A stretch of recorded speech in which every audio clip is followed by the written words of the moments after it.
Two separate mysteries are all tied to one man who went by many names. This is a twisted tale of false identities, a living Jane Doe and the Bear Brook Four, with one victim yet to be identified and one still missing. What's ahead? Welcome to the Haunt 329. Today we'll be looking at the Chameleon Killer Case. But before that, please consider subscribing if you haven't subscribed to our YouTube channel. Now, let's get into the breathtaking case. This episode spans Manchester, New Hampshire and Richmond, California. Manchester, located in Hillsborough County, was established in 1629 on land originally inhabited by the Abenaki people. California, bordering the Pacific, was home to over 100 indigenous tribes before European explorers named it after a mythical island from Garcia Rodriguez de Montalvo's novel. In 2003, Lawrence William Vanner, also known as Larry, pleaded no contest to murdering his common-law wife, Yunsun Jun, in Richmond the previous year. Jun, a chemist, met Larry, a handyman, at a Korean restaurant, and they quickly connected. After an unofficial backyard wedding in 2001, Larry moved into Jun's Richmond home. By June 2002, Jun's family and friends had lost contact with her, and Larry had provided various excuses for her absence. One of Jun's friends, suspicious of Larry's excuses, contacted the police. Detective Roxanne Gruenheid of the Contra Costa County Sheriff's Office was assigned the case. She and her partner visited the couple's home and asked Larry to come to the station, which he did voluntarily. Although Larry appeared soft-spoken and polite, he was uncooperative and kept changing his story, raising many red flags. A fingerprint search revealed that Larry Vanner was Curtis Kimball, wanted for a 1985 child abandonment case. Returning to the couple's home, the detectives discovered a 250-pound pile of cat litter in the basement, covering Jun's dismembered, mummified remains. Jun had died from blunt force trauma, and Kimball was arrested for her murder. In 2003, he shocked a California courtroom by pleading guilty and was sentenced to 15 years to life. Detective Gruenheid suspected that Kimball's sudden plea was an attempt to prevent further investigation into his daughter Lisa's DNA, fearing she might not be his biological child. In January 1986, Kimball, under the alias Gordon Jensen, lived in an RV park in Scotts Valley with his 5-year-old daughter, Lisa. Catherine and Richard Decker, fellow residents, befriended the girl and offered to take her to San Bernardino to visit their daughter, as Jensen seemed eager to offload her. During the trip, the Deckers suspected Lisa had been abused by her father, so they notified authorities. However, they couldn't finalize her adoption because Jensen disappeared in June 1986. Lisa was taken into protective custody and later adopted, believing Curtis Kimball was her father and her biological mother was deceased, as he had claimed. In September 1986, fingerprints from the RV park matched Curtis Kimball, who had been arrested for DUI in May 1985 with Lisa in the car. A warrant was issued when he failed to appear in court. In November 1988, Kimball, under the alias Gary Mockerman, was arrested in San Luis Obispo for driving a stolen car, confirming his identity as Gordon Jensen and Curtis Kimball. Kimball was charged with child abandonment and endangerment, receiving a 3-year sentence but serving less than 2. He disappeared after his parole in October 1990, re-emerging in June 1998 as Larry Vanner, who was later cited in California but not fingerprinted. After Kimball's guilty plea, a paternity test revealed that Lisa, now in her 20s, was not biologically related to him.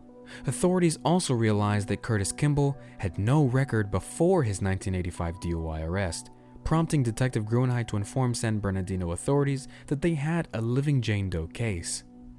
Detective Peter Headley of the San Bernardino County Sheriff's Office took Lisa's case in 2013. Curtis Kimball died in 2010 after serving 7 years of a sentence, but Lisa still sought answers about her identity. She signed up for Ancestry.com, getting 2 distant cousin matches. Detective Headley enlisted genetic genealogist Barbara Ray Venter in 2015 to help. Ray Venter estimated Lisa was born around 1981 and had her upload DNA to 23andMe, narrowing her origins to the US and Canada.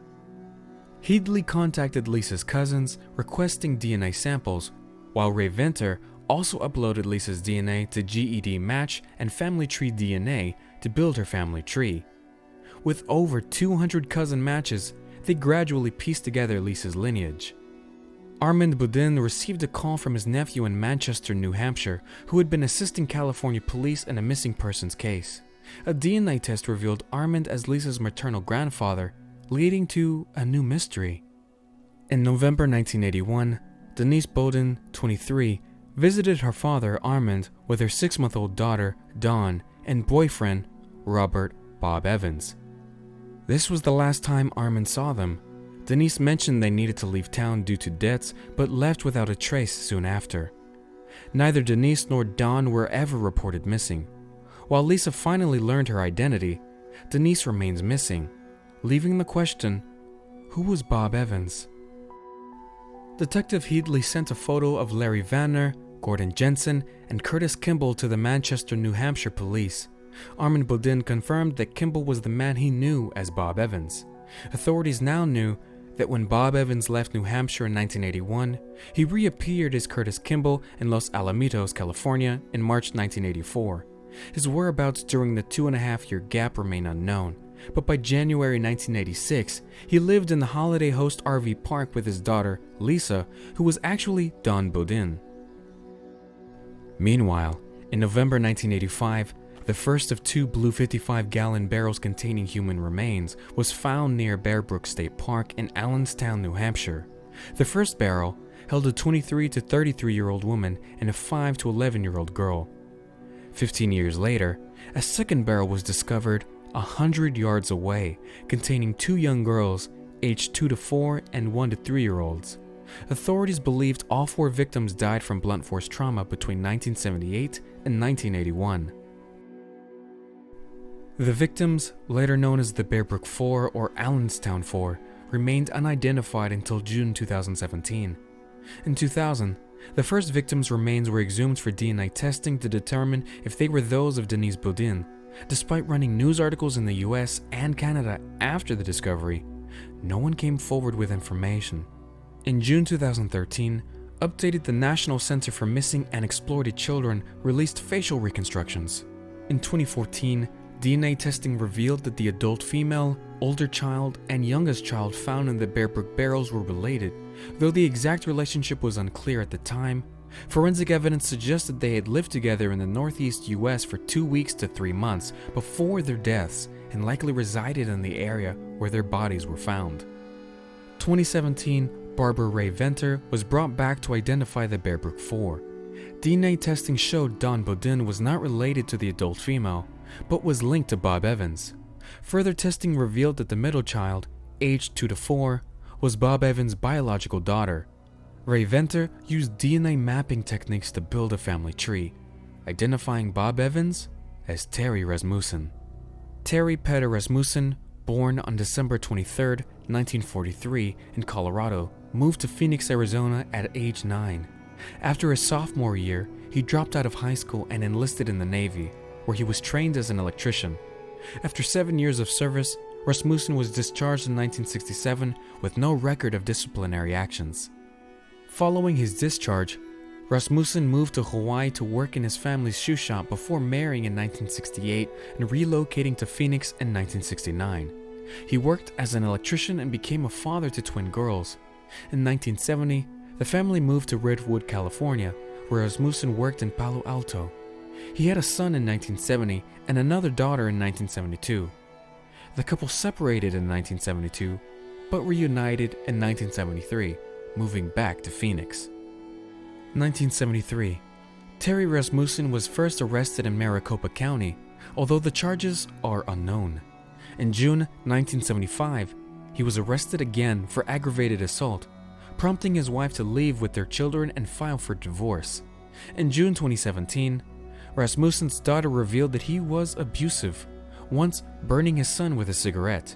In December 1975, Rasmussen unexpectedly visited his wife's home in Payson, Arizona, with an unidentified woman claiming to live in Texas.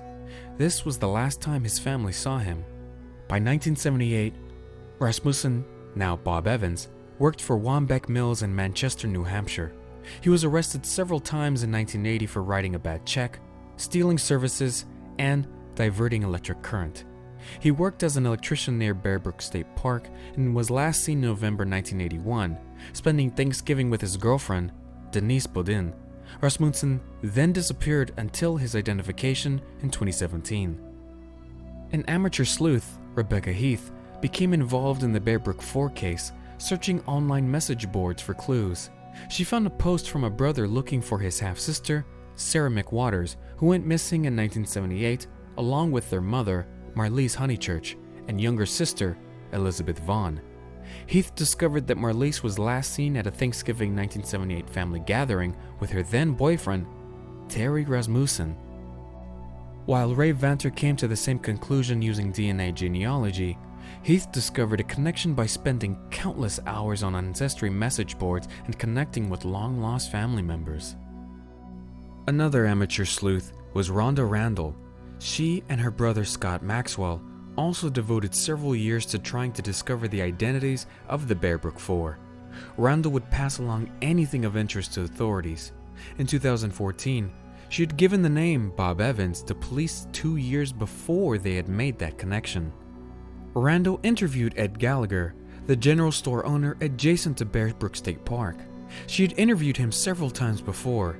He told her in July 2014 that he had suspicions as to who had dumped the bodies. He claimed that it was a man who worked for him in the late 70s or early 80s by the name of Bob Evans. Gallagher described him as odd and aloof and never talked about his past. On Thanksgiving 1978, Marlise Elizabeth Honeychurch, age 24, brought her boyfriend Terry Rasmussen to her family gathering in La Puente, California. That day, Marlise had gotten into an argument with her mother and left with her 2 daughters, Elizabeth, age 7, and Sarah, age 11 months, in tow. Honeychurch married Elizabeth's father in June 1971 and later divorced in 1974. That same year, she would marry her second daughter's father, who was in the military as a Marine. Sarah McWaters was born in Hawaii Gardens, California. At some points in their young lives, both girls would be in the custody of their fathers, but Honeychurch would later retain custody. In piecing together Marlise's movements, authorities believe that she, Rasmussen, now going by the name of Bob Evans, and her daughters relocated to Allenstown, New Hampshire, that same year in 1978. Some legal documents signed after Evans' arrest had Elizabeth Evans on them. The last signature from Elizabeth Evans was signed in May 1980.